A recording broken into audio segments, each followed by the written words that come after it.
তো দুজন ব্যক্তি যখন বসে তো সামাজিক বিষয় নিয়ে, রাজনীতির বিষয় নিয়ে কথা হবে, লুডো খেলা নিয়ে হবে না, ক্রিকেট ম্যাচ নিয়ে হবে না, এটাই স্বাভাবিক। না, আমি এই নিয়ে আজকে কোনো মন্তব্য করতে চাই না। ওনার কিছু নিঃসন্দেহে ওনার আবেগ কিছু জায়গায় আহত হয়েছিল, আমরা দুজনের মধ্যে কথা বলেছি।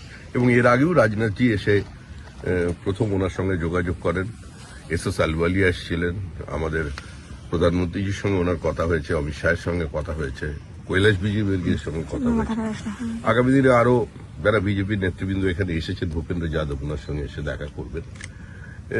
নির্দিষ্ট কুচবিহারের মানুষের একটা আবেগ আছে, তাদের কিছু সমস্যা আছে এবং একটা নির্দিষ্ট গৌরবোজ্জ্বল ইতিহাস আছে।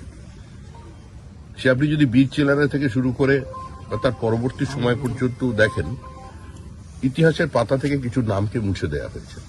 এই যে ডিস্টর্টেড ইন্ডিয়ান হিস্ট্রি, যে কথা আমরা বারবার বলছি, সে বিষয়ে আমাদের একটা ভবিষ্যৎ পরিকল্পনা আছে এই নিয়ে। আর এই পরিকল্পনাটা নিঃসন্দেহে কোনো কারোর আবেগকে স্পর্শ করা বা কোনো ব্যক্তি বিশেষের দাবি কি মহারাজের দাবি, বিষয়টা এরকম নয়। এটা সার্বিকভাবে যারা আমাদের দেশের গৌরব, যারা এই বিস্তীর্ণ অঞ্চলে একটা নির্দিষ্ট ইতিহাস তৈরি করে দিয়েছিলেন বিপক্ষ অবস্থানে দাঁড়িয়ে, সেটা কিন্তু আমরা মুছে দিয়েছি ইতিহাস থেকে। তো সেই নিয়ে আমাদের আলাপ আলোচনা হয়েছে, তবে পুরো কথা তো আপনাদের বলা সম্ভব নয়।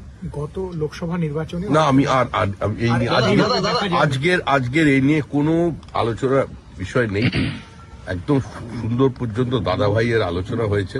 আমাদের দিদি মালতীদি, তিনি এখানে বিধায়ক এখানে আছেন, জেলা সভাপতি আছেন, সঞ্জয় চক্রবর্তী এসেছিলেন, ওনারও যারা সহযোগী আছেন। কেন্দ্রশাসিত একটা অঞ্চলের দাবি ওনারা বারে বারে করে আসছে।